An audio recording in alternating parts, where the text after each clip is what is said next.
शांती पूजा आपण का करतो? देवपूजा तर रोज करतो. तुम्ही सांगितलं आता की देवाचे लेकरू आहे आपण, मग कशाला त्रास व्हायला पाहिजे किंवा वगैरे वगैरे. तसं रोज स्वच्छता तर आपण करतोच.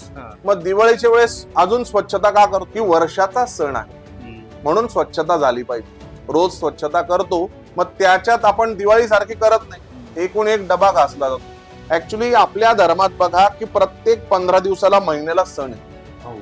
का?